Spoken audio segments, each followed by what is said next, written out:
Salve, salve pessoal, tudo bem com vocês? Hoje a gente vai fazer um bate-papo bem bacana, bem especial. Pandemia, educação, o que mudou nesse período? O antes, o durante e o depois. A gente tem cicatrizes, a gente tem evolução. Como ficou toda essa situação? E para explicar um pouco desse conceito, nada melhor do que chamar um professor, né? E hoje eu converso com o professor José Barbieri. Tudo bem, professor? Tudo bem, Vitor? Um prazer estar aqui. Obrigado pelo convite. E temos que falar mesmo, debater sobre esse tema que foi muito impactante na educação. A gente vê no decorrer da história da humanidade muita coisa sendo transformada em um período um pouco mais longo de tempo, né, professor? Estava até conversando em off aqui com o senhor que a gente vê as videolocadoras, demorou um período, foi curto, mas demorou um período até uma extinção, talvez eu diria, né? Em compensação, quando a gente transiciona do cinema, do livro para o cinema, do cinema para a televisão, da televisão para a internet, a gente ainda vê um hiato um pouco mais expressivo. Queria perguntar para o senhor primeiro, qual que foi o maior desafio nesse período de uma pandemia que chegou dando um chute na porta e pegou todo mundo de calça curta? Você estava na sua sala, o senhor estava na sua sala e viu, chegou na China, saiu da China, foi para a Europa, da Europa no Brasil acompanhando o noticiário e dali a pouco está no Brasil. Quando chega no Brasil, a gente vê aqui em Maringá o pessoal já cortando, né, fazendo decretos, esse tipo de coisa. Como é que foi essa situação toda? Olha, o que a gente sentiu na educação, primeiro, é que a pandemia virou um pandemônio, né? Porque todos nós fomos formados com o cuspe-giz dentro da sala de aula e nós, professores, sempre de forma analógica dávamos as nossas aulas. Então foi realmente assim uma grande mudança, saímos da sala de aula, cuspe, giz, tablado, carteira, e irmos dessa forma analógica para a digital. E é claro que no primeiro momento, o que nós tivemos? Nós tivemos a mudança para o remoto emergencial, porque nós não sabíamos trabalhar com a transmissão do conteúdo de forma remota, que é bem diferente de falarmos, olha, você saiu do presencial e foi para o EAD. O EAD é o seguinte, o professor grava uma aula, ou às vezes é ao vivo, ele transmite aquela aula para 100, 200, até milhares de alunos ao mesmo tempo. E o que nós fizemos? Fomos pegando aquela sala de 20, de 30, 40, 50 alunos e a gente transferiu aquela sala física para o Google Meet, para outras plataformas e trabalhava com o aluno, conversava com o aluno daquele jeito, né? Então, o que a gente teve? Uma mudança muito grande. Primeiro, mudar o pensamento do professor.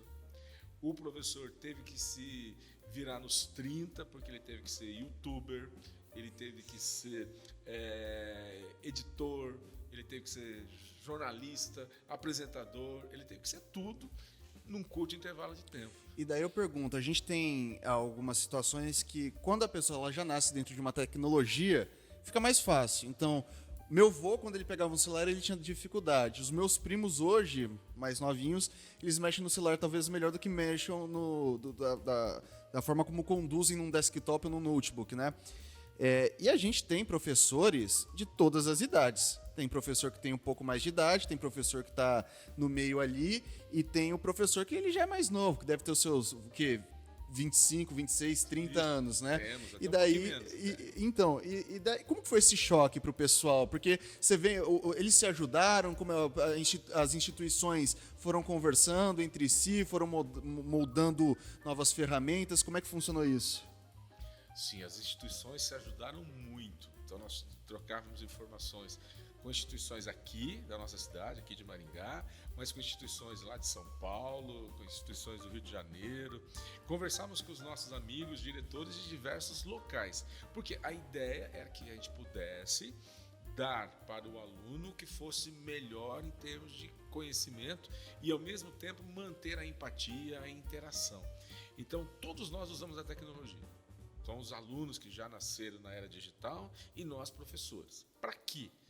Para assistir filmes, séries, para nos comunicarmos com os nossos amigos, porém, nós nunca tínhamos parado e transmitido ou transferido aquela tecnologia que a gente usa para se comunicar para o ambiente escolar. Então, este foi o maior problema que a gente teve, que foi, mesmo trabalhando, né, diversas formas, de diversas maneiras, com diversos sistemas, a gente nunca tinha levado para a sala de aula. Daí, esses professores mais jovens, de 20 e poucos anos, de 30 e poucos anos, eu vi isso na minha instituição.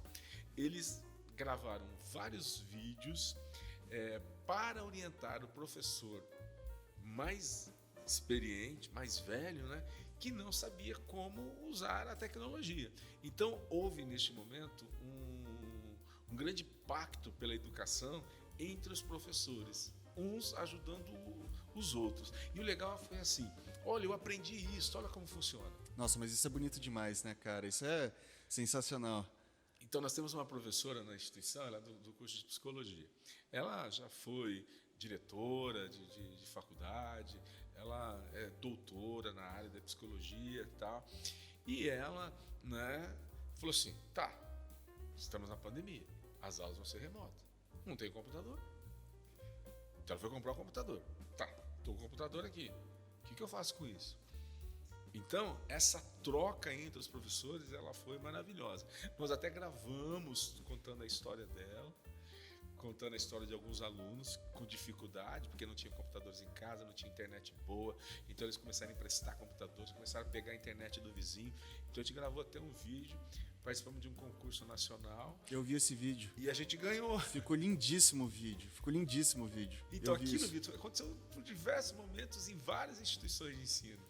E tem alguma coisa que o senhor fala assim, isso me emocionou durante a pandemia? Alguma movimentação de alunos? Porque a gente sabe assim, quando a gente está falando de aluno, eu já fui aluno, o senhor já foi aluno, eu sempre fui estudioso, sempre procurei, como eu disse, filho de professores, fui doutrinado desde cedo a sentar na primeira carteira, esse tipo de coisa, mas quando a gente é um pouco mais novo, a gente tem aquele sentimento passional que é pueril, né?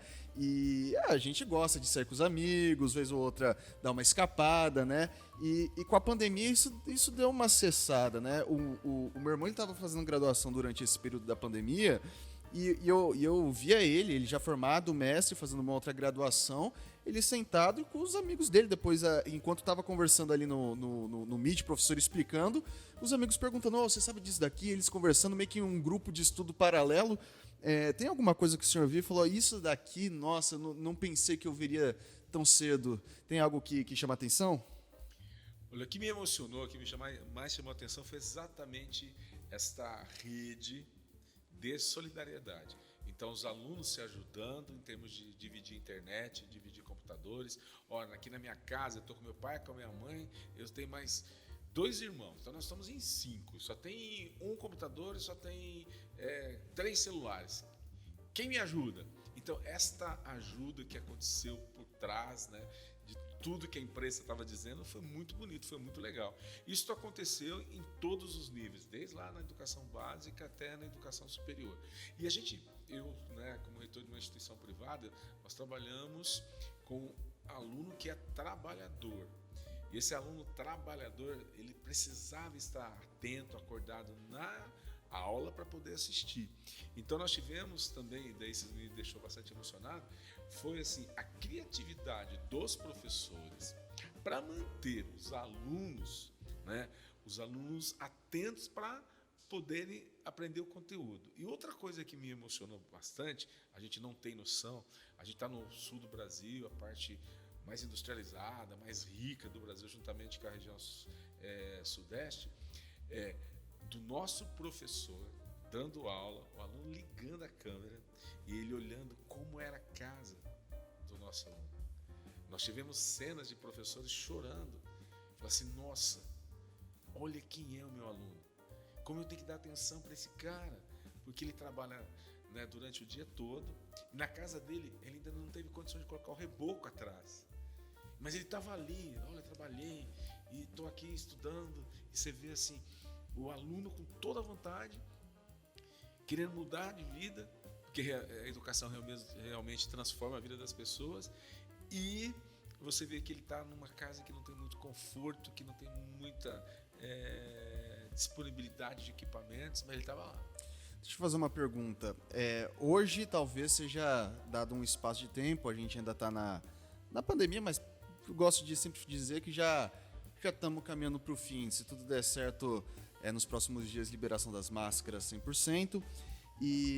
Mas hoje a gente pode olhar para 2020, talvez 2021, com um pouco mais de clareza das coisas. Dá para falar, porque o tempo de resposta das instituições de ensino, olhando hoje, na minha visão, foi algo rápido. Então, vamos conversar com as outras instituições, vamos conversar com os alunos, falar com os professores, e teve um tempo, falar 1, 2 meses talvez para esse ensino remoto, 3 meses talvez, é um tempo de resposta rápido. Dá para falar que a educação já estava num patamar em que há um preparo para uma situação extrema como essa? Vitor, vou dizer para você o seguinte, olha, na nossa instituição, quando iniciou a pandemia, nós já estávamos há 5 anos trabalhando com tecnologia com os nossos professores. Então, a gente começou a pandemia já com 5 anos de estudo, trabalhando as metodologias ativas, trabalhando tecnologias e tal. Então, nós saímos no dia 17 de março do analógico, no dia 20 nós já estávamos trabalhando com aulas remotas. E a gente mostrava que era possível. E isso aconteceu, né? E o que me marcou foi a união e a preocupação com o nosso aluno. O que, infelizmente, a gente não observou nas escolas municipais, estaduais e até em federal, que até agora está decidindo, após 2 anos, se vão voltar ou não. Né? Porque hoje é dia 11 de março, dia 20 a gente vai completar aí 2 anos de pandemia e ainda não tendo essa preocupação com o aluno. Então, as escolas que puderam e foram rapidamente fizeram um grande serviço para a sociedade, um grande serviço para o desenvolvimento intelectual, desenvolvimento motor das crianças. Agora, para a sociedade, um movimento importante que é ajudar no desenvolvimento econômico e principalmente o social. Professor, um passarinho, eu sou um jornalista, eu fuço as coisas, eu tenho essa péssima mania de fuçar. E um passarinho me contou, eu fui procurar aqui, outro acolá, um amigo em comum aqui, um amigo acolá tá pra lá, né? Vamos ver que esse passarinho falou. O senhor foi pra Europa recentemente, foi pra Europa, deu um passeio aqui por Portugal, pela Espanha, não tenho certeza, Espanha, Itália. França. Itália Itália dessa vez não. Portugal, não foi. França, Espanha, República Tcheca e Áustria. Eu sei que o senhor tava de férias, né? Mas chegou a dar um pulo para ver como que tá a coisa da educação por lá? Chegou a ver alguma coisinha nesses lugares? Eu vi que foi para Fátima também, né? Fátima é uma vibração completamente distinta, né? Como é que foi por lá? Conversei com muitas pessoas. Quando você é de uma área, você está fora, você quer saber como que está na sua área nos outros países, né? E lá estavam ocorrendo as aulas tranquilamente. Então passei, né? Algumas escolas ali na cidade de Viseu, em Portugal, estava tendo aula normalmente, as crianças estavam tendo aula, comecei aí de janeiro. Muita coisa diferente para a metodologia do que a gente estava fazendo por aqui? Ou você viu alguma... Você fala, nossa, isso aqui era legal, a gente podia fazer no Brasil. Teve algum estalo que teve por ali? Sempre tem. O que a gente precisa colocar mais aqui no Brasil é priorizar mais a prática e sermos menos conteudistas. A gente acha que tudo que está na disciplina tem que ser dado. E, na realidade, nós, como professores, nós temos que ter, assim, dessa disciplina, o que é importante, o que vai fazer a diferença na vida do aluno a partir desse momento que ele passou pela minha vida, passou pela minha disciplina. Então, eu vi muito em escolas primárias, né, escolas da educação básica, trabalhar muito a prática. A gente tem hoje escolas aqui no Brasil que existem laboratórios, mas não são utilizados. Então a gente precisa disso. E outra coisa que a gente precisa mudar é ser menos conteudista. certo? Hoje a gente tem muito conteúdo que é dado. Se eu fizer algumas perguntas para você, é claro que você, como jornalista, você gostava muito mais da história, gostava muito mais de português, de redação, literatura. Eu fiz antes 2 anos de engenharia e contabilidade. Antes de ser jornalista, antes de fazer tudo isso, eu tenho uma afinidade bacana com a área de exatas também. Então, no teu caso, vai ficar complicado nesse começo. Mas, assim, o jovem hoje, quando ele está no ensino médio, é dado para ele um grande conteúdo. E todo professor fala que todo aquele conteúdo é importante. Porém, nós temos uma herança boa, eu acredito, que o Michel Temer nos deixou, que é o novo ensino médio. E esse novo ensino médio vai aproximar muito do que eu vi lá fora, aonde o aluno vai construir durante o ensino médio o seu currículo. Então, se eu vou para a área de exatas, o que eu tenho que realmente estudar? Se eu vou para a área de humanas aplicadas, o que eu tenho que estudar? Saúde, a mesma coisa. Então, isto vai ajudar muito, porque o aluno vai ficar mais focado, ele vai ter que decidir um pouquinho mais cedo o que ele quer lá na frente. Apesar que, né, a gente pode decidir, como a gente vai viver 100 anos, a gente pode fazer uma segunda, uma terceira graduação depois. Né? Mas, senhor, sabe que eu acho que esse não é nenhum problema da escola, eu acho que era mais uma estrutura, né, de Estado, porque... Por que todo conteúdo é importante? Porque todo conteúdo cai no vestibular. E a gente, por cair no vestibular, você indo para a área de exatas, indo para a área de humanas, você vai ter que saber aquilo tudo de biologia, porque tudo aquilo pode cair no vestibular. Então, eu acho que é um vício que se tem e que a gente podia fazer de uma forma melhor. Poxa, a gente tem algumas provas tão importantes, FUVEST, VUNESP, que você tem uma segunda etapa, né? O Enem também, mas eu falo dessas duas porque você tem uma segunda etapa, né? E essa segunda etapa, ela é específica. Se dá para fazer uma segunda etapa específica, por que não dá para estratificar um pouco mais do começo, né? Exatamente. É isso que eu concordo com você. Então, hoje, a gente observa o seguinte, que falta o ensino superior vir, deixar o seu ego, vir, certo? Modestamente, falar na educação básica com as escolas. O que vocês precisam? O que vocês entendem disso? E, ao mesmo tempo, se ele não quer vir, que ele abra espaço para a escola ir até a instituição de ensino superior e falar, certo? Olha, a gente acredita que na primeira série do ensino médio é isso que tem que ser dado, isso tem que ser cobrado. No segundo é isso, no terceiro é isso. Então, a partir do momento que as instituições de ensino superior, educação básica, conversarem, o processo seletivo vai ser muito melhor. Eu acredito que com o novo ensino médio, trabalhando com os itinerários, a gente vai ter as novidades que está voltando, na minha época já existia. O ensino, que é o ensino técnico, então a educação profissional, que é um diferencial, e nós também dividimos em outros itinerários onde o aluno vai poder escolher. Eu quero ir para humanas, quero ir para saúde, quero ir para exatas, e isso vai ajudar muito. Professor, para encerrar, que a gente já está indo para os 20 minutos de entrevista, eu sei que o seu tempo é exíguo também. Professor, qual que é a grande herança da Covid para a educação? Trazer para dentro da sala de aula as tecnologias que nós utilizávamos e que não valorizávamos. Utilizávamos para fazer tudo. Recreação, nos comunicar, assistir shows, vídeos, séries, mas não trazíamos para a sala de aula. Um outro ponto importante, né? Nem tudo precisa ser dado presencialmente. Então nós temos que focar hoje no presencial em práticas. E temos que aumentar a experiência, o experimento para o aluno. Realmente colocar a mão na massa. O capital humano junto com o capital tecnológico, eu acho que finalmente estamos entrando no século XXI.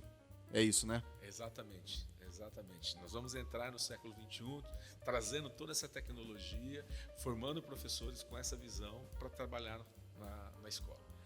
Professor, muito obrigado por ter se deslocado até aqui, ter disponibilizado um pouco do seu tempo para falar um pouco sobre esses aspectos da pandemia. A gente já caminha para o final desse tempo que foi, diria, difícil, né? Foi um período extremamente complicado para a sociedade de maneira geral, mas é sempre bom ver que a educação brasileira se espelha em bons cases, vê onde que acerta, vê onde que erra, se molda, se remolda, para a gente tentar, talvez, né, o país do futuro, realmente, o do futuro que nunca chega, de repente, com uma educação de qualidade, pensada não pro seu próprio mérito, mas pro aluno, a gente consiga chegar num lugar mais bonito no futuro. Obrigado pela sua participação.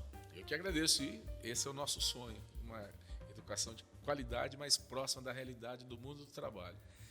Esse foi o professor José Carlos Barbieri, conversou com a gente sobre pandemia, antes, durante e depois, o que pegou para educação, não só aqui em Maringá, mas no Brasil como um todo. Papo sempre muito importante. Continue nos acompanhando aqui pelas plataformas digitais do Hoje Mais Maringá e a gente volta na próxima. Valeu!